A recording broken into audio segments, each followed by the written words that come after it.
प्रातः क्लास चल रहा था 6/4/1967 गुरुवार को 5वें पेज की अंत में बात चल रही थी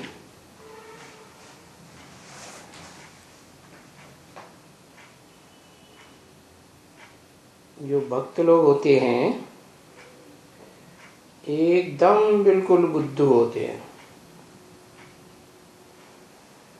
उनको कहो देखो स्वर्ग ऊपर में होता है,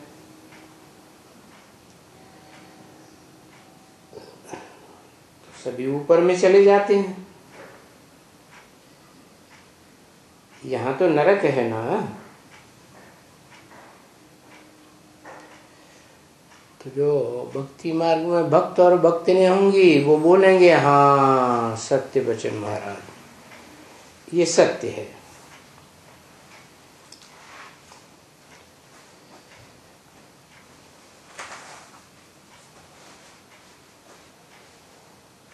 वास्तव में स्वर्ग और नरक को ऊपर होने की या नीचे होने की बात नहीं है।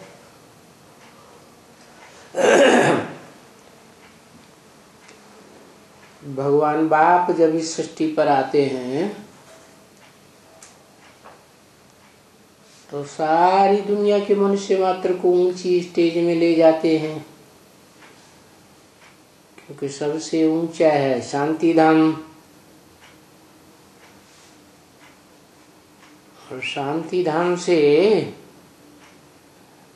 फिर इस दुनिया में आत्माएं आती हैं सुख भोगने के लिए,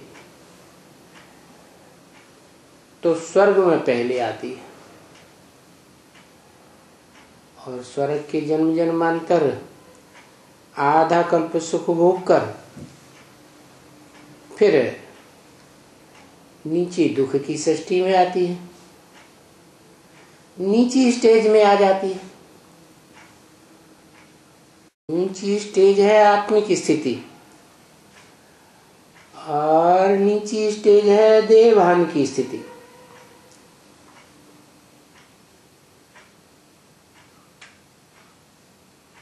भारी कौन है और हल्की कौन है?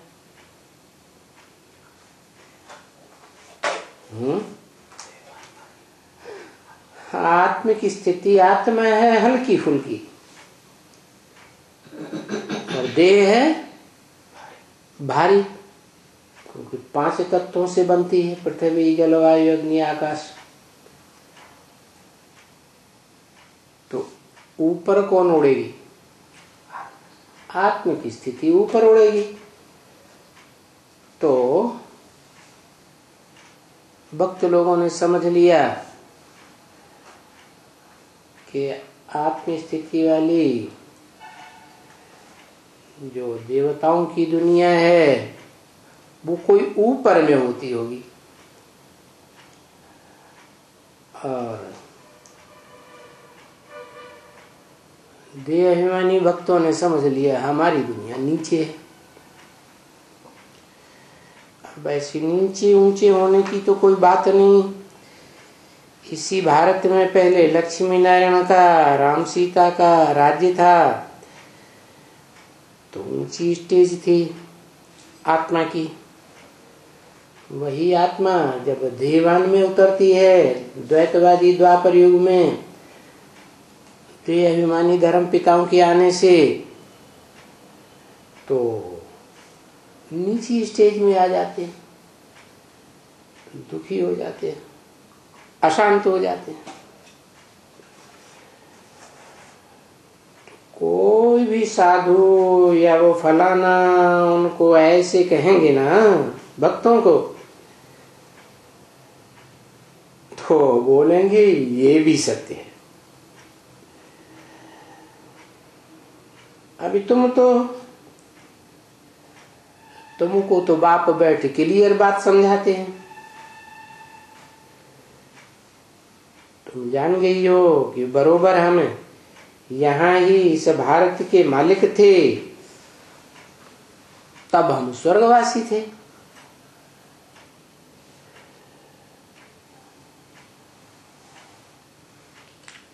अभी हम इस भारत में परतंत्र हैं।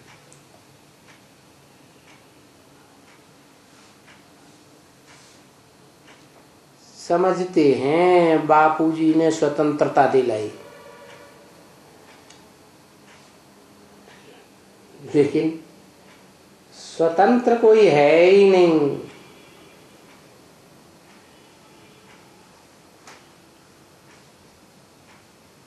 कोई भी मालिक नहीं है।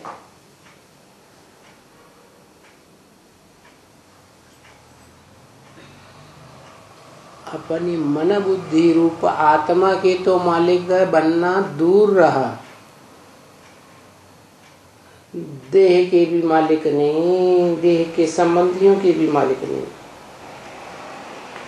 एकदम अधीन। अभी इस दुनिया में कलयुग अंत में ऐसे नरकवासी बने हैं। कहाँ के वासी? नरकवासी, स्वर्गवासी नहीं। क्योंकि स्वस्थिति में आने से स्वर्ग बनता है, और नर जिसे मनुष्य कहा जाता है, उस नर की बनाई हुई दुनिया को नरक कहा जाता है।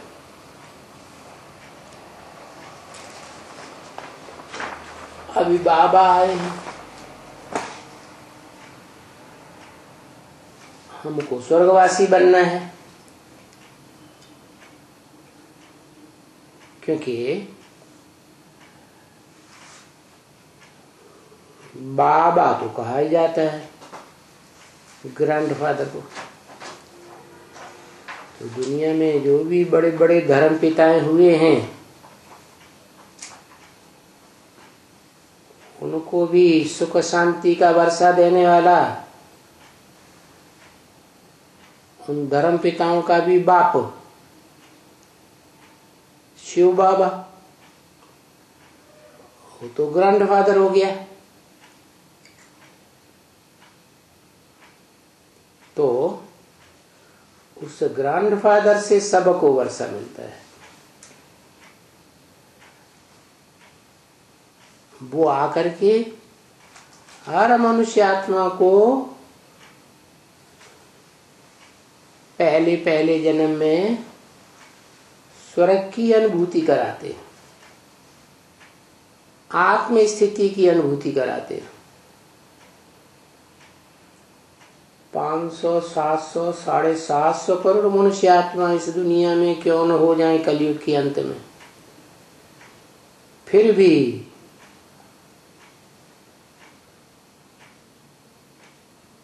महाविनाश काल में शरीर छोड़ने के बाद जब सब आत्माएं आत्मलोक में जाएंगी और वहां से वापस इस दुनिया में आएंगी, तो पहले पहले जन्म में सभी मनुष्य आत्माएं आत्मिक स्थिति में रहकर सुख का ही अनुभव करेंगी।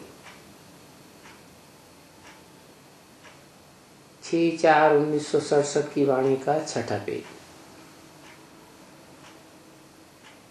तो ऐसे स्वर्ग में फिर जो नई आने वाली आत्माएं हैं परम धाम से, ब्रह्मलोक से, आत्मलोक जिसे कहा जाता है, वो फिर यहाँ बादशाह अपने को अनुभव करती है। क्या? उनको कोई दुख नहीं दे सकता। जैसे बादशाह सबको दंड देता है, लेकिन उसको कोई भी दंड नहीं दे सकता। अब उन बादशाहों के बीच में हम बच्चे भी हैं। ज्ञान सूर्य बाप के डायरेक्ट सूर्यवंशी बच्चे, क्या और मनुष्य आत्माएं, कोई तो ज्ञान चंद्रमा ब्रह्मा के बच्चे हैं, ब्रह्मा ज्ञान चंद्रमा है तो बच्चे कौन से वंशी? चंद्रवंशी। कोई इस्लाम वंशी, कोई बौद्ध वंशी, कोई क्रिश्चियन वंशी, और हमको तो सूर्यवंशी बनना है। हम तो उन चंद्रवंशियों के, इस्लामियों, बौद्धियों, क्रिश्चियंस के जन्म जन्मांतर न कभी प्रभाव में आए हैं और न यहाँ शूटिंग पीरियड में उनके प्रभाव में आने वाले हैं। अंदर से हम उनके प्रभाव में नहीं आते। बाहर से भले वो हमारी बांधा बूंदी कुछ समय के लिए कर ही ले, तो ये जो सूर्यवंशियों की नॉलेज है, ये नॉलेज भी नर से नारायण बनने की है। क्या? नर मनुष्य जो मन से बना हुआ है, मनु की औलाद को मन कहा जाता है। जो मनु मनन चिंतन मंथन करने वाला था, संकल्प विकल्प करने वाला था, उसकी औलाद कहे जाते हैं मनुष्य। तो वो ही मनु आदि नारायण बनता है। बनाने वाला कौन? नर को नारायण जैसा कौन बनाता? नर जो कलयुग के अंत में कलाहीन हो जाते हैं, चंद्रमा की तरह कोई भी रोशनी नहीं रहती,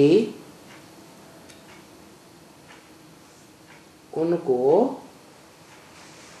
सुप्रीम सोल बाप आकर जैसे चंद्रमा 16 कला संपूर्ण रोशनी वाला बन जाता है, ऐसे 16 कला संपूर्ण नारायण बनाते हैं। कौन? आदि नारायण। तो खुद कैसे होंगे?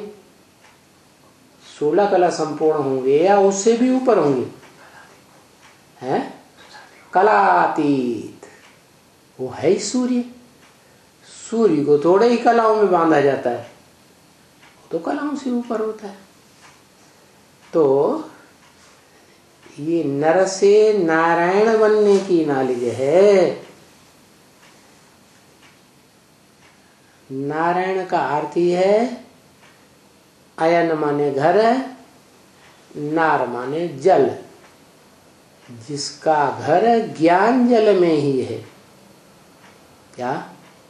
ज्ञान जल के बाहर कभी आता ही नहीं। इसलिए साक्षात्कार से जो आदि नारायण का चित्र बनवाया है बाबा ने, उसमें देखो ध्यान से, जो लक्ष्मी नारायण ऊपर खड़े हैं, उनकी दुनिया प्रकाश वलय वाली दुनिया है। क्या? ज्ञान जल की दुनिया में खड़े हैं। जो दुनियावी संसार के संकल्प हैं, देह के संकल्प, देह के धंधों के संकल्प, वो उनके संकल्प नहीं। इसलिए उनका नाम पड़ा नारायण। आयन नारायण माने जिनका घर ज्ञान जल में है, ज्ञान प्रकाश के वलय में ही रहते हैं। वो जो कथा सुनाते हैं, सो भी नर से नारायण बनाने की सत्य नारायण की कथा है। और वो कथा भी भारत में होती है, दूसरे देशों में नहीं होती है। सत्यनारायण की कथा है, वो यादगार है। उन्होंने क्या किया होगा है, जरूर सत्य का अनुगमन किया। सत्य कहा जाता है ईश्वरीय ज्ञान को। एक ईश्वर से ही ज्ञान आता है। जो ईश्वर है सदैव निराकारी स्टेज में रहने वाला है, इसलिए जन्म मरण के चक्र में नहीं आता। चक्र में न आने से फिर उसमें तीनों काल का ज्ञान समाया हुआ रहता है। अगर इस षष्ठी चक्र में जन्म आकर लेवे गर्भ का, तो पूर्व जन्म की सारी बातों को भूल जाए। परंतु वो तो एक ही आत्मा ऐसी तुरिया है, दुनिया की सभी भोगी आत्माओं के बीच जो अजन्मा है, क्या जिसका कभी भी गर्भ से जन्म नहीं होता, क्योंकि त्रिकालदर्शी है ना। तो जो त्रिकालदर्शी है वो तो बंधन में आएगा ही नहीं। तो ये हमारी नर से नारायण बनने की कथा है। हम आत्माएं जो भोगी हैं वो नर से नारायण बनती है या नारायण समान बनती है। यथा राजा तथा प्रजा। तो उनमें भी जो अव्वल नंबर है 1, वो है सत्यनारायण। क्या झूठों के साथ उसने युद्ध किया होगा और सत्य की विजय कराई होगी, क्योंकि सत्य है ऐसी चीज जिसका कभी नाश नहीं होता। असत्य का नाश होता है, जो झूठ होता है वो भाग खड़ा होता है, सच्चाई अटल होती है। तो वो सुप्रीम गॉड फादर शिव जो सदा निराकारी स्टेज में रहने वाला है, जब इस साकार सृष्टि में आता है तो मनुष्य सृष्टि की आत्माओं के बीच जो मनुष्य हीरो पार्टधारी है, जन्म जन्मांतर जिसने हीरो जैसा पार्ट बजाया है और विदेशियों से टक्कर ली है, विधर्मी धर्म पिताओं से टक्कर ली है और युद्ध भी किए हैं। जन्म जन्मांतर के कोई भी युद्ध में उसकी सदा विजय ही हुई है, उसको कोई भी हरा नहीं सकता, हरा ही नहीं सका। और जब इस ब्रॉड ड्रामा की शूटिंग होती है तो शूटिंग पीरियड में भी वो कभी किसी से हारने वाला नहीं है। तो हमारी है ही नर से नारायण बनने की सत्यनारायण की कथा। सत्य सीताराम नहीं बनाते क्या, क्योंकि त्रेता में गाए जाते हैं 14 कला संपन्न सीताराम।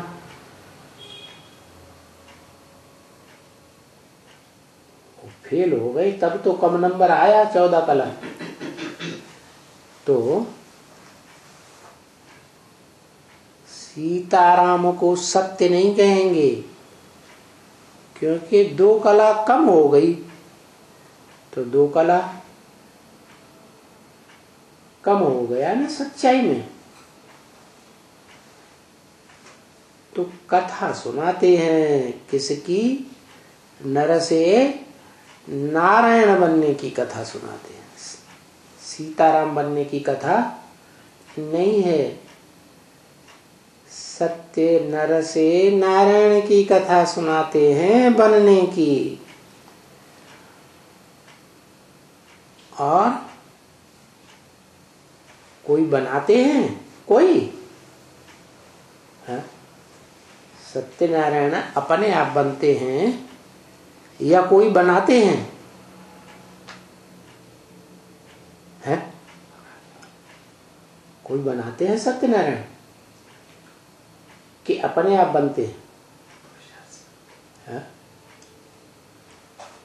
क्या वो सत्यनारायण अपने आप बनते हैं कि कोई बनाते हैं?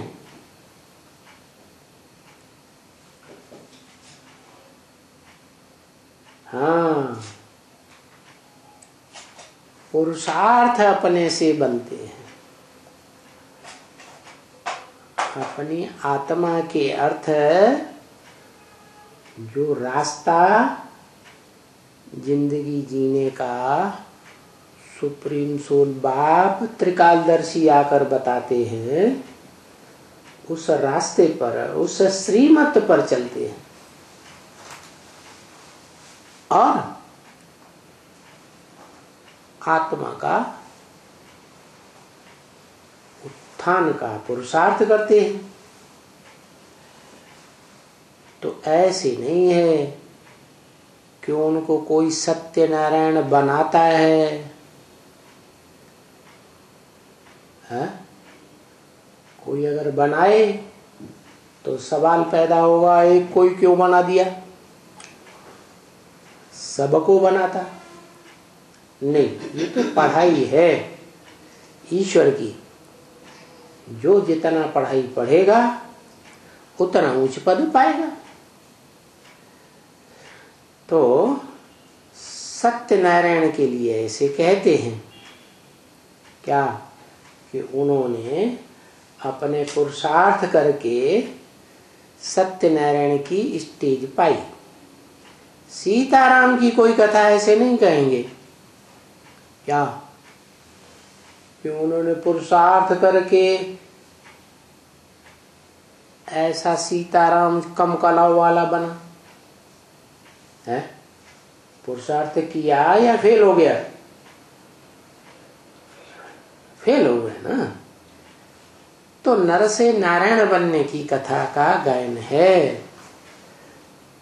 तो बाप भी आकर कहते हैं, कौन सा बाप है? वही निराकार आत्माओं का निराकारी शिव बाप आकर कहते हैं। आकर कहते हैं, कहां से आकर कहते हैं? हैं? तो सदैव आत्मलोक का रहने वाला है, आत्म की स्थिति में रहने वाला है। तो आत्मलोक से इस देह अभिमानियों के संसार में आकर कहते हैं, मैं तुमको राजाओं का महाराजा बनाता हूं। क्या? मैं माने कौन है?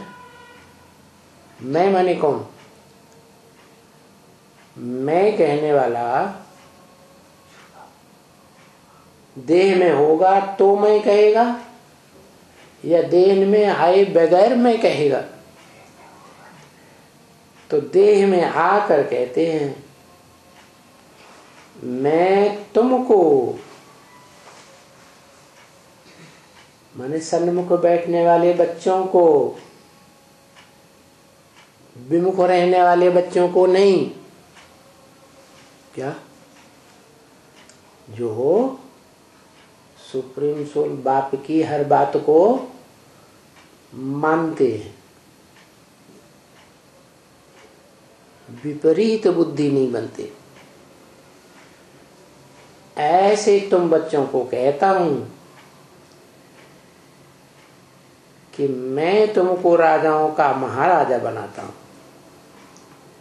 क्या? राजा भी नहीं बोला, क्या बोला? राजाओं से भी ऊंचे होते हैं महाराजा। तो राम तो राजा है?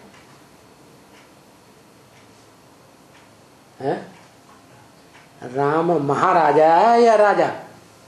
राम तो राजा है, बोलता नहीं नहीं,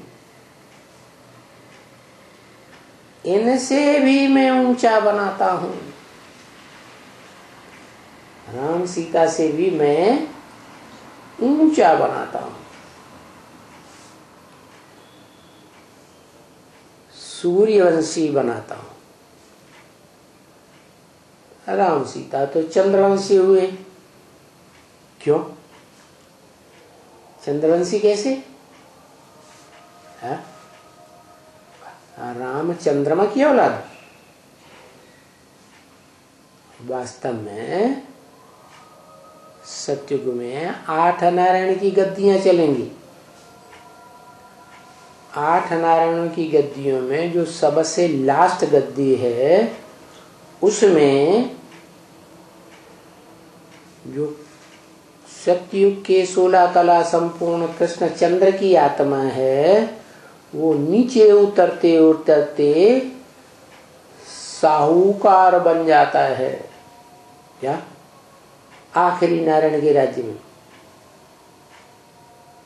तो ऐसा बड़ा साहूकार बनता है कि जिससे लोन लेकर के सत्युग के आखिरी नारायण की राजा ही चलती है। तो उस बड़े साहूकार का जो बच्चा बनता है, राम वाली आत्मा, वो चंद्रवंशी हुआ या सूर्यवंशी हुआ? हा? किसका वंशी हुआ? अरे आखिरी नारायण कौन सा वंश का है? चंद्रवंश हुआ। चंद्रमा है ना, कृष्ण चंद्र। तो है शूटिंग पीरियड की बात। सत्युग में तो पहले जन्म में सब सूर्यवंशी कहे जाते हैं, क्योंकि 16 कला संपूर्ण कृष्ण का भी जो जन्म होगा वो किससे होगा? ज्ञान सूर्य से जन्म होगा, जो सारे संसार को ज्ञान की रोशनी देता है। तो सतयुग में सब सूर्यवंशी, और जो संगम युग में पढ़ते पढ़ते फेल हो गए, तो वो चंद्रवंशी बनते। तो मैं राम सीता से भी ऊंचा सूर्यवंशी बनाता हूं। और ये जो सत्यनारायण की कथा है, ये भी सूर्यवंशियों के लिए है, सूर्यवंशी नारायण के लिए है कि सच्ची सत्य कथा है। सत्य सत्य सच्ची सत्यनारायण की कथा, वो माना कौन सी? जो संगम युग में उनकी जीवन कहानी थी। अगर कोई कहे राम और सीता की कथा, तो वो तो 14 कला संपूर्ण थे त्रेता में। जन्म लेते लेते कलाएं ही कम हो गई, सुख भोगते भोगते। तो वो तो सत्य नहीं ठहरी।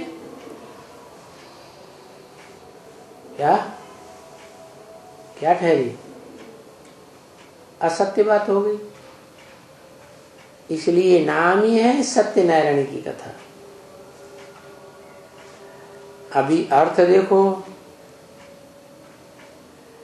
सुनते तो बहुत हैं दुनिया में, खास भारत में सुनते हैं सत्यनारायण की कथा। अच्छा, पीछे कथा सुनते हैं राम सीता की। पहले सत्यनारायण की कथा घर घर में प्रचलित है, फिर बाद में जब कलयुग होता है तो घर घर में रामायण की कथा चलती है। तो पीछे राम सीता की कथा हुई ना। अभी उनसे तो कोई बने ही नहीं सकते हैं। किनसे? राम सीता से कोई भी लक्ष्मी नारायण 16 कला संपूर्ण नहीं बन सकते। क्यों? राम सीता तो खुद ही फेल हो गए। 14 कला संपूर्ण, 2 कलाएं कम हो गई। क्या नारायण को याद करने से सीता को याद करने से सीताराम बनेंगे? नारायण लक्ष्मी नारायण बनेंगे अगर सीताराम को याद करते रहेंगे। तो क्या बनेंगे? जिसको याद करेंगे वैसे ही बनेंगे। सीताराम को याद करेंगे तो सीताराम बनेंगे कम कलों वाले। तो किसको जरूरत पड़ी है जो हम सीताराम को याद करें? है? क्यों न 16 कला संपूर्ण लक्ष्मी नारायण को याद करें।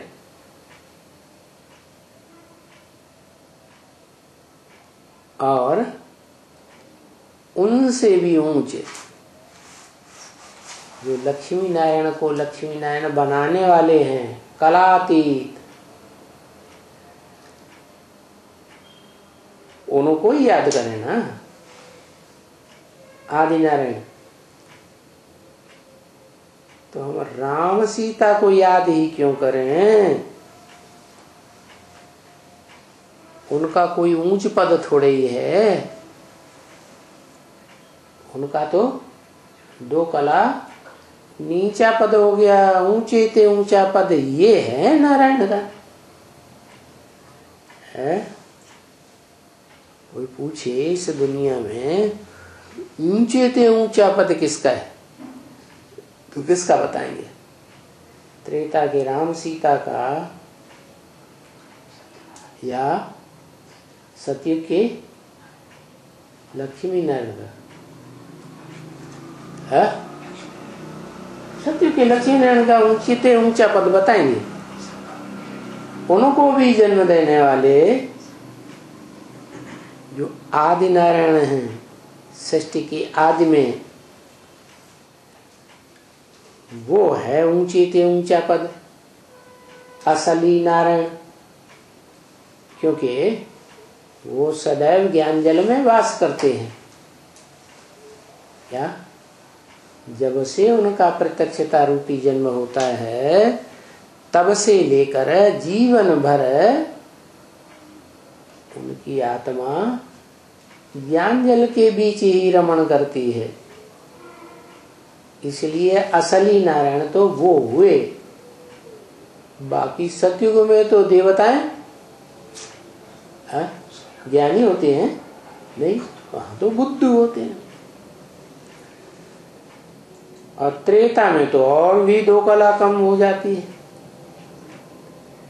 तो फिर त्रेता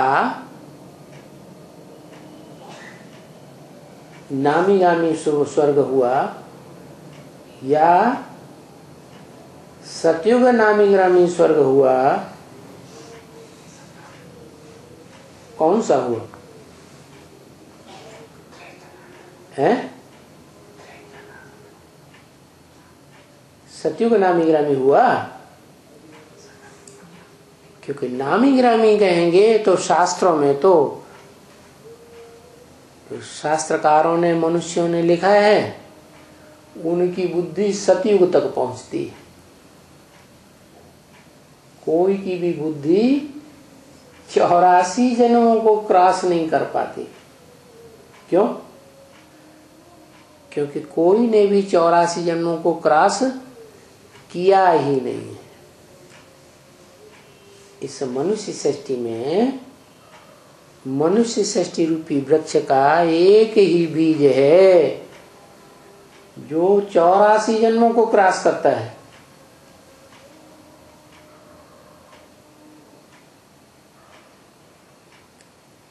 तो शास्त्रों में उसी की सारी महिमा बनाई दी है। इसलिए वेदों में भी एक ऋचा आई है, एको सद्विप्रा बहुधा वदन्ति। एक ही 100% सच्चा विप्र अर्थात ब्राह्मण है जो शास्त्रों में अनेक प्रकार से गायन हुआ है, कहीं राम के रूप में, कहीं नारायण के रूप में, कहीं कृष्ण के रूप में, कहीं शंकर के रूप में, कहीं क्या कहीं विष्णु के रूप में। तो फिर असलियत जब सामने आती है सारे संसार के, कौन से युग में?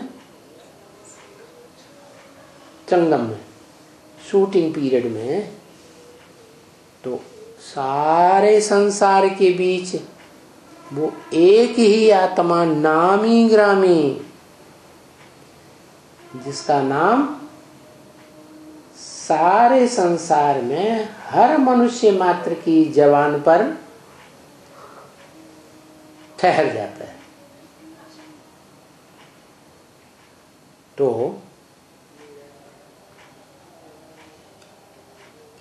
वो हुआ स्वर्ग का रचयिता।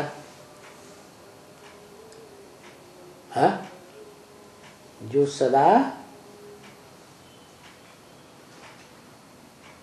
जीवन भर, जब तक जीवन रहे उस युग में, तब तक स्वस्थिति का अनुभव करते हुए अतीन्द्रिय सुख का अनुभव करता है, ऊंचे का ऊंचा स्वर्ग। तो उसके मुकाबले में है फिर नरक। क्या? स्वर्ग एक के द्वारा स्वर्ग और नरक अनेक नर मिलकर के जो प्रजातंत्र राज्य फैलाते हैं संसार में, उससे क्या बनता है? दुनिया नरक बन जाती है। ये बिल्कुल छी भी कलयुग को कहते हैं। क्या? सबसे ज्यादा छी युग कब? कलयुग आदि या कलयुग अंत? कलयुग अंत सबसे जास्ती चीज, क्योंकि दुनिया में हर चीज की आयु 4 अवस्थाओं से गुजरती है। सत्व प्रधान, सत्व सामान्य, रजो और तम।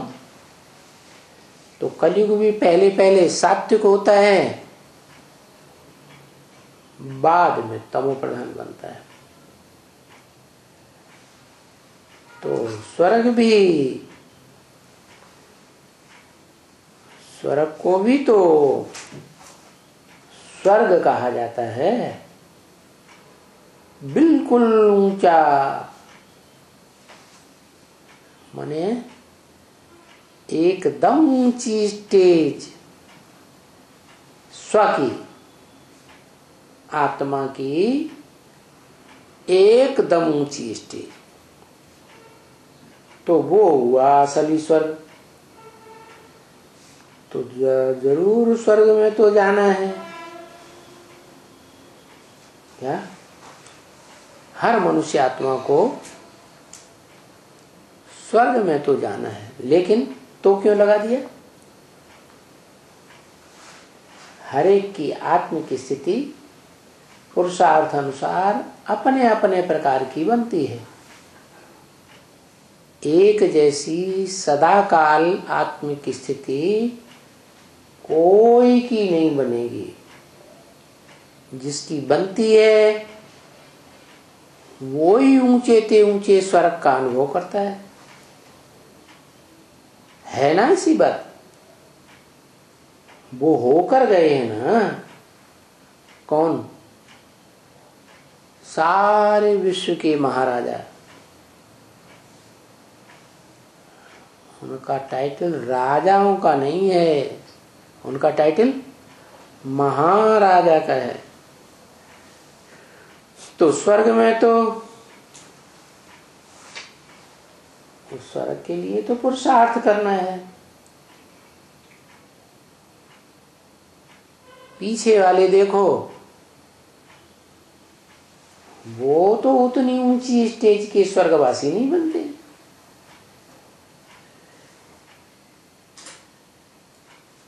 द्वैतवादी द्वापर युग से तो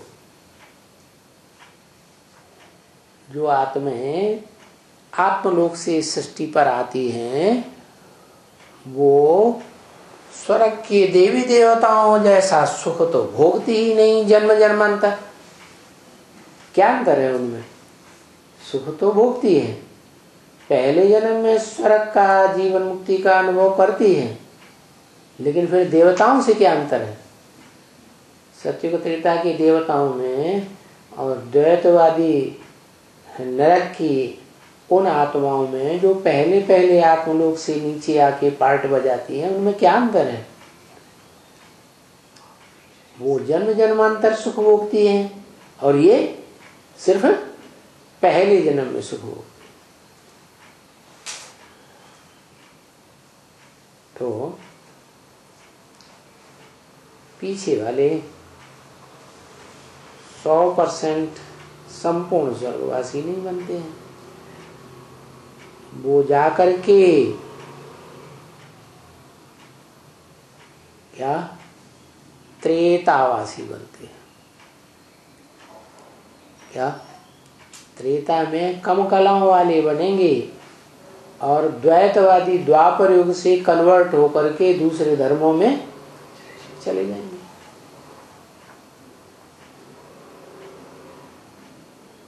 अब सतयुगवासी नहीं बनते हैं तो त्रेतावासी बनते हैं।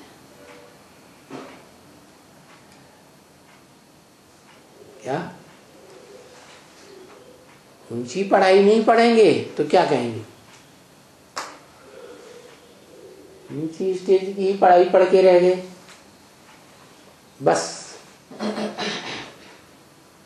तो ये पढ़ाई यहां तक है।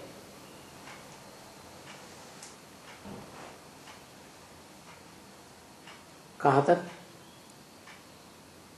है? यहां तक माने ये जो ईश्वर की पढ़ाई है वो कहां तक है? ईश्वर है त्रिकालदर्शी, तो उसकी पढ़ाई कहां तक है? यहां तक माने विश्व का मालिक बनने तक की पढ़ाई है। जितनी ऊंची पढ़ाई उतना ऊंचा इम्तिहान, और जितना ऊंचा इम्तिहान पास करे उतना ही ऊंचा पद मिलता है। पीछे ये तो तुम बच्चों को समझाया गया है कि तुम ही फिर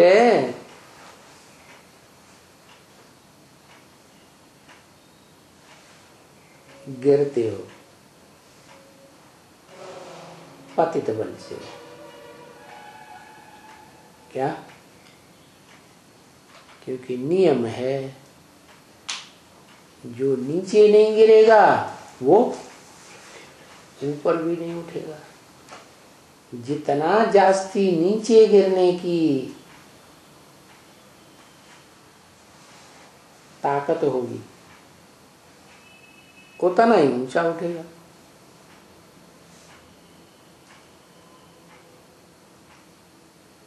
कोई डूबने वाले होते हैं, डूबने वालों को जो निकालने वाले तारू होते हैं तैराक, वो ज्यादा पावरफुल होते हैं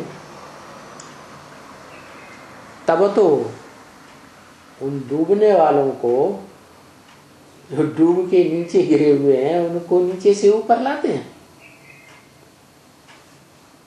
तो ये विषय सागर में, संसार सागर में तारू होने की बात है, तैराक होने की बात है।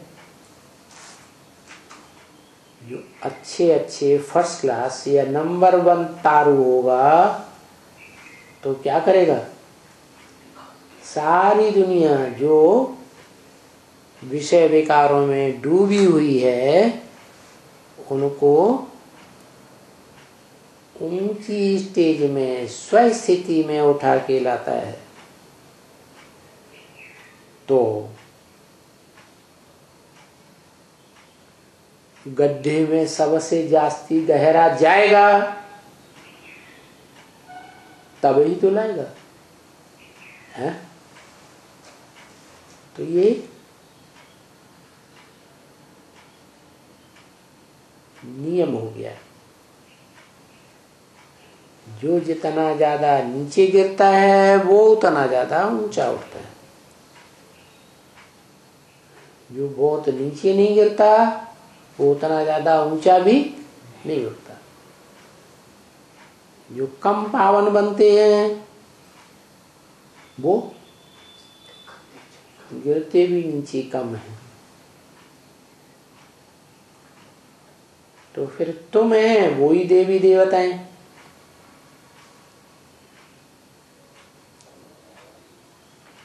कौन से? सूर्यवंशी। क्योंकि पतित तो सभी बनते हैं, चाहे देव आत्माएं हो, चाहे मनुष्य आत्माएं हो, चाहे राक्षसी आत्माएं हो, पतित सो सभी बनते हैं। पर उन आत्माओं का नाम नहीं बदलता है। क्या? जो क्रिश्चियन धर्म के हैं वो क्राइस्ट को ही मानते, क्रिश्चियन धर्म के ही रहते हैं। भले देवताएं बनते हैं लेकिन क्रिश्चियन धर्म में बाद में कन्वर्ट होते हैं, तो उनका अंतिम असर क्या होता है? क्रिश्चियन ही बनकर रह जाएंगे या सूर्यवंशी बन जाएंगे? है? क्रिश्चियन ही बनते हैं। तो देखो, क्रिश्चियन है तो बस इस संगम युग में पुरुषोत्तम बनाने के लिए, आत्माओं में उत्तम पार्टधारी, हीरो पार्टधारी बनाने के लिए भगवान भी इस सृष्टि पर उतर आए। तो भी जो क्रिश्चियन धर्म के हैं वो क्रिश्चियन ही रहेंगे। क्या? सूर्यवंशी नहीं बने। भले ये बात तुम जानते हो,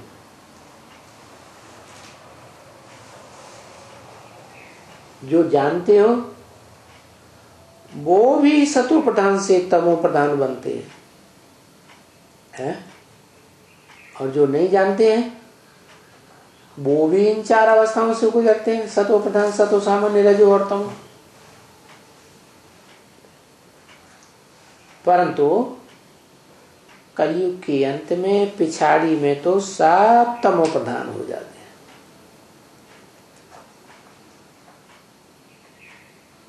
चाहे कोई भी धर्म वंश का हो,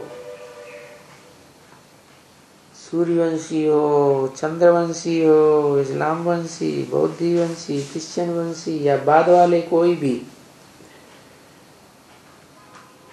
कलयुग के अंत में आकर सब क्या बनते? तमो प्रधान बन जाते।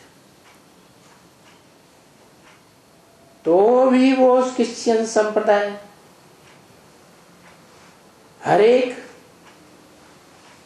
का अपना अपना बाप का लक़ब मिलता है। वो इस्लामी संप्रदाय, वो फलानी संप्रदाय।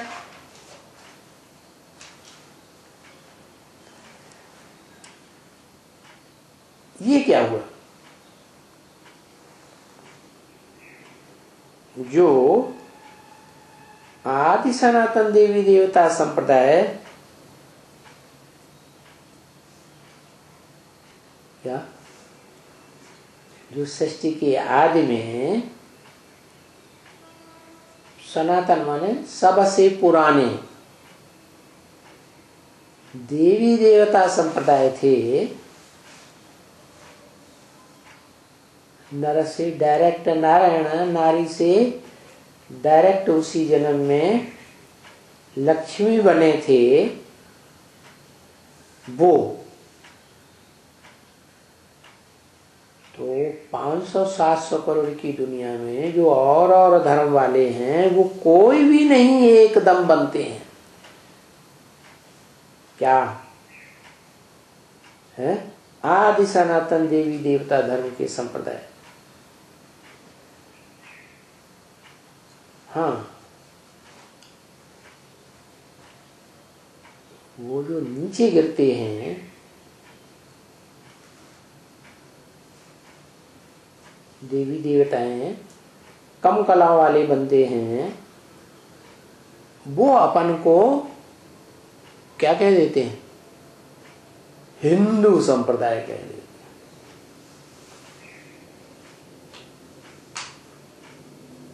तो हिंदू कह देते हैं, लेकिन हिंदू का अर्थ भी कोई नहीं समझते है।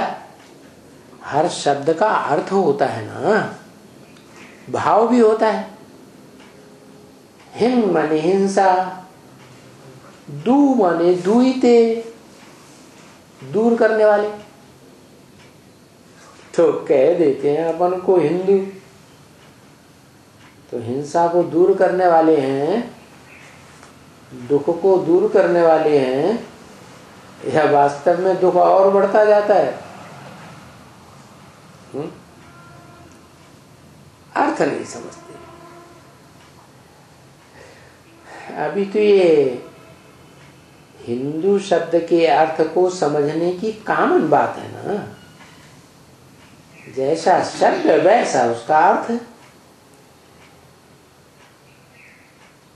अब ये समझने की बात है कि हम हैं आदि सनातन देवी देवता धर्म के। क्या सनातन धर्म तो है, सनातन माने पुराना। क्या कोई भी धर्म होता है तो धर्म पिता के नाम पर नाम पड़ता है ना, है?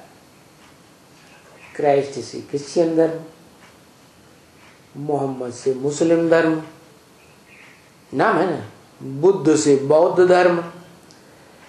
तो ऐसे ही सनातन धर्म कह देते हैं, लेकिन ये नहीं जानते कि कहने वालों का धर्म पिता कौन था।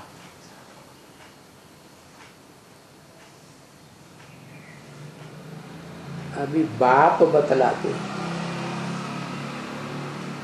कि सनातन धर्म का धर्म पिता सनत कुमार था, जो ब्रह्मा का ज्ञान योग में सबसे बड़ा पुत्र था।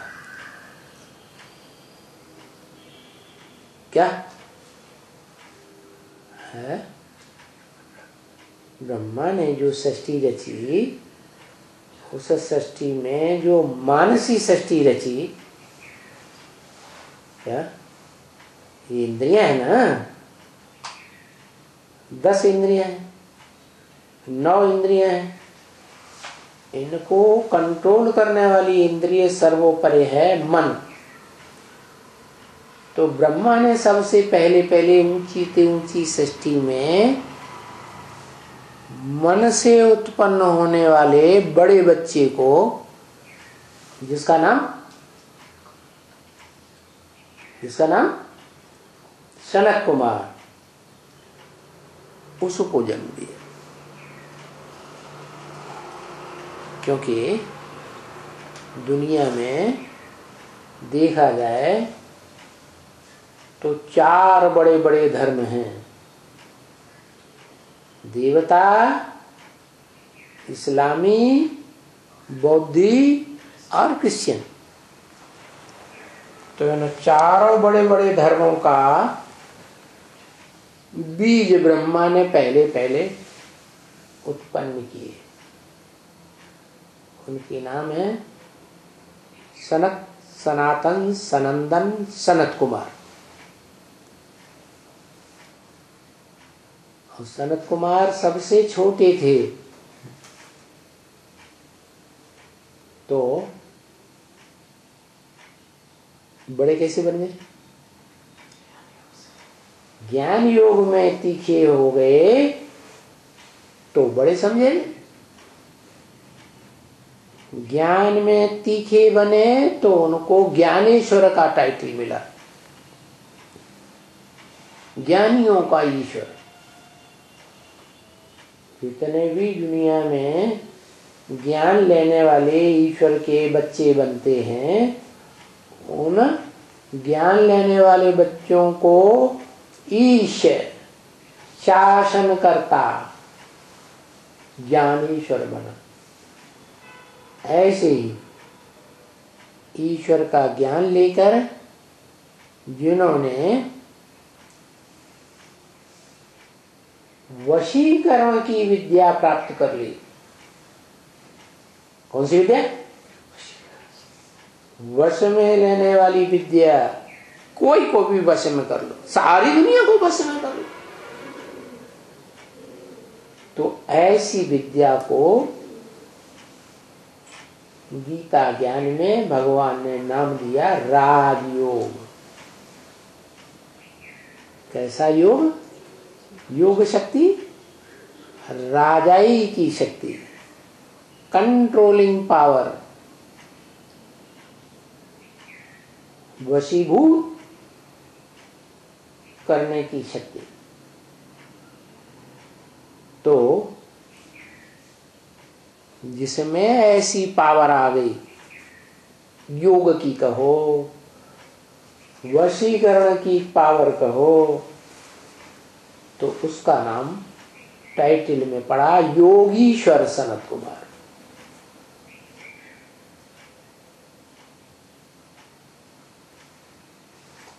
तो वो जो सबसे ऊंचा धर्म, सबसे पुराना धर्म,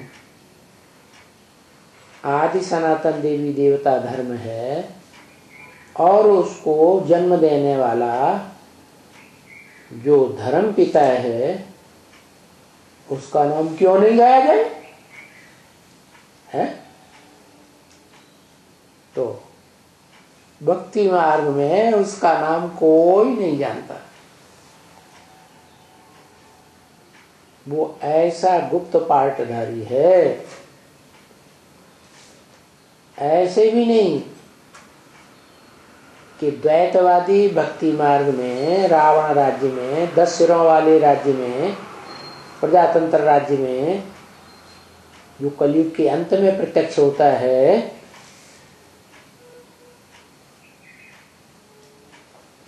वो अंत तक गुप्त ही रहता है। नहीं, नियम है छुपा रुस्तम बाद में खुले। तो कलयुग के अंत में जब डायरेक्टर बाप इस सृष्टि रूपी रंगमंच पर आकर के सारे ह्यूज ड्रामा की रिहर्सल कराते हैं, तो वो ऊंचे ते ऊंचा पाठधारी, जो ऊंचे ते ऊंचा धर्म है, जिसका गायन मुसलमानों में आज तक भी चलता है, अल्लाह अव्वल दीन। अल्लाह माने ऊंचते ऊंच ने आकर के अव्वल नंबर दीन अर्थात धर्म की स्थापना की। वो है आदि सनातन देवी देवता धर्म, जिसका धर्म पिता सनत कुमार। सनत कुमार धर्म पिता के नाम पर धर्म का नाम पड़ा सनातन धर्म। ओम शांति। बाबा, हाँ, ब्रह्मा के 4 मानस पुत्र होते हैं ना? 4 मानस। सनत, सनातन, सनंदन, सनत कुमार। सनत कुमार। सनातन धर्म जो है वो सनातन, उनका नाम है सनातन, हुए थोड़े ही सनातन है। माना सनत कुमार के नाम से होना चाहिए ना? हा? सनातन तो दूसरा। सनातन का बच्चा थोड़े ही है कोई। ये सनातन का जो धर्म है वो तो इसलिए सनातन नाम पड़ा कि बुद्धिवादी है। क्या? बुद्धिवादी। हाँ, सनक सनक सवार हो गई उसको। क्या? देह का धर्म चलाए, देह की इंद्रियों से पैदा करें धर्म इस्लाम। हाँ, तो सनक उसका नाम है। और ये बुद्धिवादी है। कौन? बुद्ध। हाँ, तो बुद्धिवादिता के आधार पर जो धर्म चला है दुनिया में, उसे कोई नहीं कहता कि ये खराब धर्म है। बुद्ध धर्म सबकी बुद्धि में छप गया, बड़ा हिंसावादी है, किसी को दुख नहीं देता, ऐसे बुद्धि में बैठ गया। कितनी बुद्धि की विशालता से काम लिया कि सारी दुनिया में कोई नहीं जानता कि ये भी हिंसक है। कौन? बुद्ध धर्म।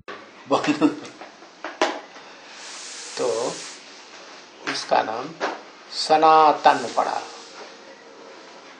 क्योंकि सबसे पुरानी चीज तो बुद्धि है ना। मनुष्य बुद्धिमान है, उन बुद्धिमानों की भी बुद्धि कौन? वो तो सबसे पुराना कौन हुआ?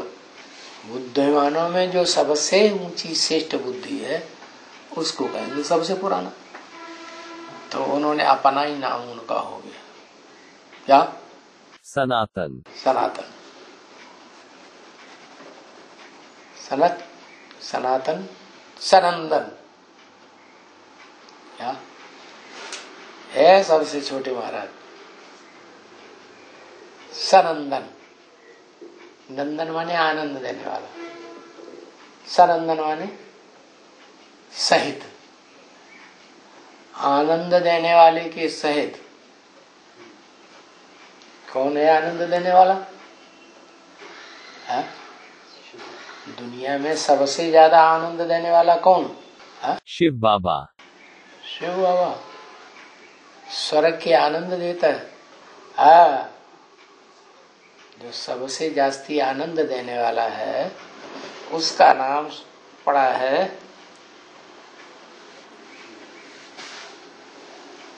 शास्त्र में प्रहलाद।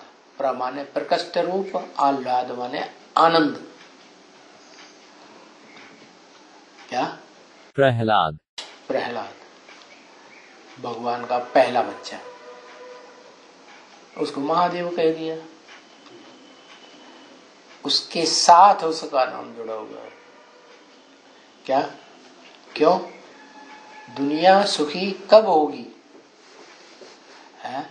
जब पूरा विनाश होगा तब पूरी सुखी होगी, या अधूरा विनाश होगा तब सुखी होगी?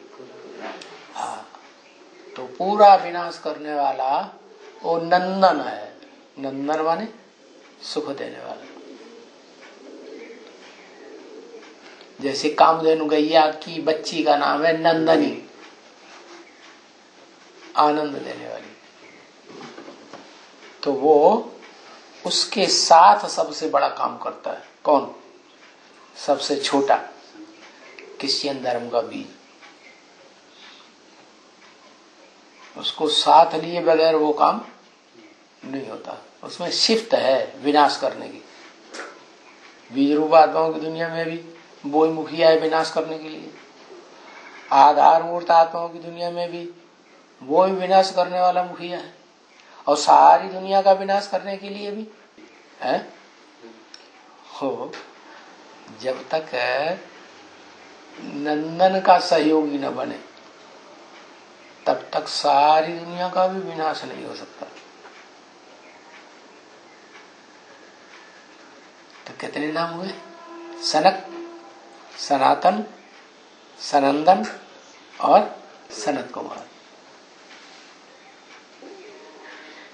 और सनत कुमार से जो पैदा हुए वो सनातनी धर्म के, सनातन धर्म के कहे गए। और आज भी उनके फॉलोअर्स, ये देखो कैलेंडर टंगा है, क्या किसका है ये छपाया हुआ है? सनातन पंचांग, सनातन संप्रदाय।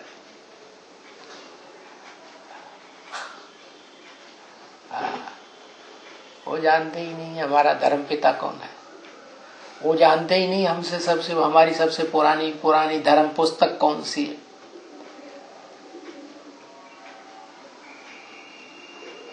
वास्तव में धर्म का नाम क्या है? बस अपने को संप्रदाय समझ लिया। अरे संप्रदाय, सभा, संप्रदाय, मठ, पंथ तो बाद में स्थापन हुए, कलयुग के अंत में। हम सनातन धर्म वाले तो सबसे पुराने हैं, आदि सनातनी। पुराने थे, पुराणों में भी जो पुराना है वो है आदि सनातनी, आदि में है। बस इतनी सी बात।